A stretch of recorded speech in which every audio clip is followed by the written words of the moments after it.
巴巴受業績影響，股價跌咗4.27%。咁究竟巴巴嘅回調，機構喺度抄底啦咩？我哋作為一個散戶，應該係買定係要沽呢？大家好，歡迎嚟到康美小金投資有道。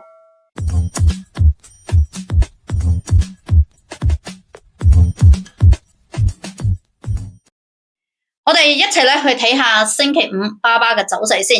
業績不及預期啦，巴巴星期五就低開咗6%，而截止到收市係跌咗4.27%嘅。但係反觀喺當日美股佢係跌咗7.57%，點解港股只係跌咗4.27%呢？機構喺度做緊啲咩啊？係唔係抄底啦呢？所以我哋去睇下依家我哋嘅股市黑科技係點樣同我哋講嘅。首先大家都知道最近巴巴嘅走勢都算相當嘅強勢啦，回補咗裂口之後好啦，我哋去關注下喺近幾日，特別係下跌之前16號之前，機構喺度做緊咩？可以睇到機構嘅成本，莊家成本5月14號嘅時候，其實當時股價仲喺度上升嘅。咁我哋發現佢提到我哋短期嘅資金成本價格係121.881。我哋都同大家去提到5月12號係巴巴嘅變盤時間，當時都提到呢個位置應該升起身嘅高點，所以一直喺度橫行。高點當然係要睇佢調整嘅，咁調整邊呢？第一個調整嘅目標就係121.88如果再調得深嘅就係109.188啦。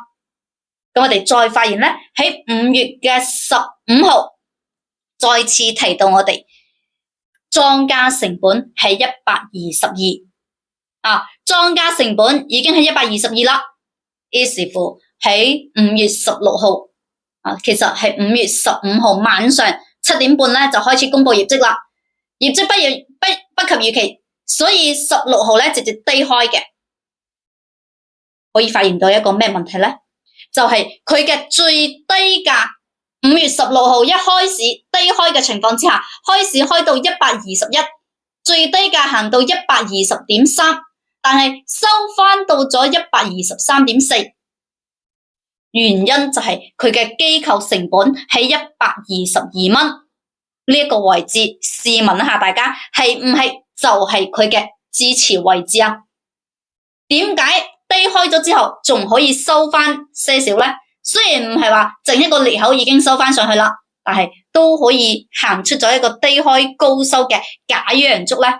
咁就由於佢嘅機構成本係122蚊嘅。咁假設話當時122撐唔住，好似早前都同大家去分享過啦。嗱，呢啲撐唔住，咁就有機會到下一個短期嘅成本啦，係咪啊？好嘅，會唔會到109啊？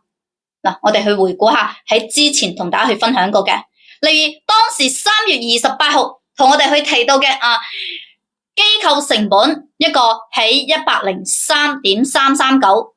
同埋佢嘅短期嘅機構成本係121，3月23號係呢日，其實當時嘅股價仲係131蚊嘅。兩個位置都唔到，所以第一時間如果睇佢調整，當然第一個目標係121.472啦。但係我哋去關注下佢中長期嘅成本先，中長期嘅成本係103.339，然之後行到3月31號。其實當時嘅股價仲喺度下跌嘅時候，佢嘅莊家成本反而係增加咗嘅。然之後喺4月7號，大家都知道發生咩事啦？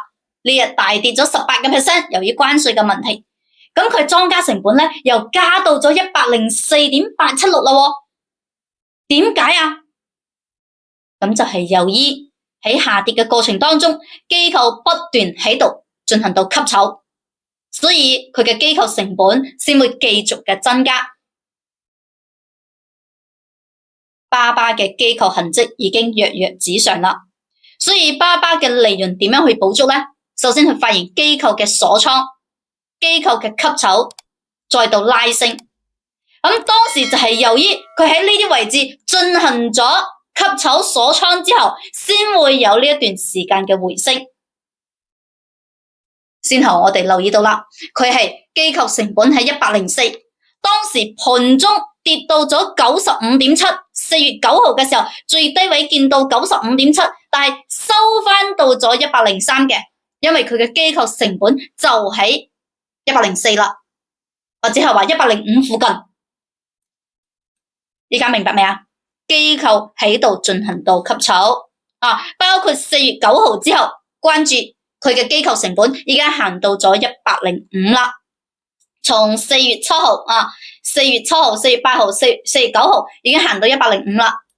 然之後咧，4月10號維持喺105，機構嘅成本穩定喺105，所以後期阿里巴巴咧就一度咧出現到反彈回升啦。並且最高見到127.8。好啦，喺呢個過程當中，一直喺呢一段時間4月尾嘅時候去橫行，雙起橫行，原因就係由於佢之前跌穿咗佢嘅短期資金成本啊嘛，所以呢個位置就形成咗沽壓啦。嗱，沽壓就喺122或者123附近，或者120附近都係一樣。咁我哋取證，假設話係120附近。點解佢過唔到啊？就係由於呢段時間咧受到沽壓嘅影響，又有裂口嘅影響。嗱，再去關注到沽壓喺呢一度。咁咧4月29號嘅時候，其實仲係受到佢沽壓120蚊嘅阻力。4月尾阿里巴巴最高價行到117.9。就係受到佢嘅沽壓喺120蚊附近嘅影響，一直突破唔到。咁然之後咧，喺5月2號嘅時候，阿里巴巴就開始突破向上啦。而突破向上之後，佢又係點行咧？因為佢突破咗沽壓啦，所以沽壓就會變成咗後期嘅支持位，亦即係我哋先後講嘅120好、122好，其實都喺呢度嘅附近啦。所以點解星期五由於業績嘅影響之後，佢低開仲可以收翻上嚟？因為曾經嘅沽壓變成咗一個支持啦。同樣嘅，假設呢一個支持已經被跌穿啦，亦即係佢嘅短期資金成本已經被跌穿啦，咁點算啊？咁我哋就要去睇109附近啦。嗱，假設109附近，假設因為唔知道佢係點行我睇嘅咧就係呢個位置相對嘅支持先。假設佢真係好弱跌翻咗落嚟啦。如果後期有機會反彈上嚟，其實122依然係佢嘅沽壓，但係目前係支持。沽壓同埋支持其實係一個相互轉換嘅。機構支持位置就喺呢度啦，所以機構喺度做緊咩啊？跌到佢嘅成本位啦，佢唔要拉上去啊？係咪啊？呢一度咧就係我哋嘅股市黑科技咧奪寶奇兵同我哋去講嘅。AI 奪寶奇兵同我哋去睇到莊家喺度做緊咩，機構喺度做緊咩，所以為咗提高我哋各位金粉喺股市當中嘅操作水平，我哋金粉基礎嘅作戰體系咧，依家隆重同大家去公布。首先，大家加入咗我哋金粉學習圈未？我哋嘅戰略決策指揮中心係一個作戰當中。你首先要有一個指揮中心，所以大家加入金粉學習圈未咧？未加入嘅，點擊下方嘅鏈接去加入。咁再有最強大腦幫我哋去分析決策、發現機會，而機會嘅大細咧就係用到我哋嘅股市黑科技同我哋去判斷啦。先頭話啦，咁究竟佢嘅莊家機構喺度做緊咩啊？機構係唔係喺度進行咗抄底啊？打開股市黑科技奪寶奇兵去探測一下依家機會嘅大細，所以喺我哋嘅8周年當中，我哋嘅直播咧開播8周年啦，小金隆重同大家去推出基礎作戰體系。點解叫作戰體系咧？咁大家咧都關注到呢一輪嘅印巴衝突嘅問題啦，印巴戰爭嘅問題啦。點解咧巴基斯坦可以打敗咗印度咧？係巴基斯坦嘅武器好先進咩？唔一定，係巴基斯坦用咗作戰體系。嗱，佢嘅殲十 C 又好，其實佢比唔上法國嘅呢個戰機咩？法國係呢個陣風蘇30係一個4代機嚟嘅，當然依家中國係行到6代機啦。4代機嚟嘅，嗱，殲10已經係好幾十年前嘅呢個戰機啦。點解印方就會敗俾巴方嘅呢一個戰機咧？唔係話印方嘅武器唔先進，係巴基斯坦用咗作戰體系。首先佢用到紅旗9防空系統去發現咗目標，目標依家喺呢個位置啦。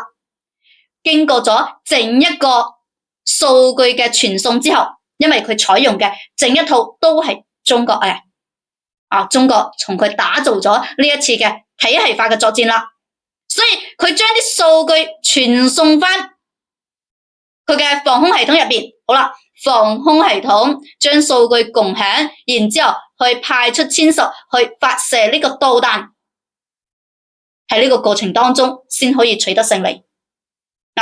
巴方印方又採取咗法國嘅戰機，俄羅斯嘅導彈，冇辦法融合一齊。咁然之後咧，仲有好得意嘅，就係佢巴基斯坦咧，通過數據共享之後，讓到印度嘅戰機咧喺起飛嘅過程當中，咁就已經被打咗啦。甚至乎有導彈咧已經係自毀。點解啊？因為用咗電子壓制，佢所有有一個體系化，將所有嘅數據都傳送咗之後，好啦，佢已經引導佢嘅導彈自毀啦。所以唔係印度嘅戰機唔先進，而係巴基斯坦用咗一個叫作戰體系。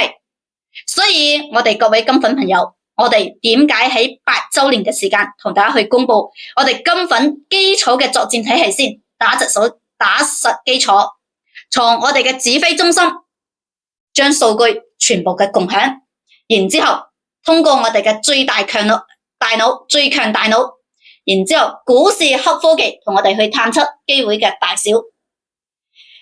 喺我哋8週年之際，5月20號晚上8點半，小金會喺 YouTube channel 當中同大家會開直播，免費贈送股市黑科技去探測機會嘅大小。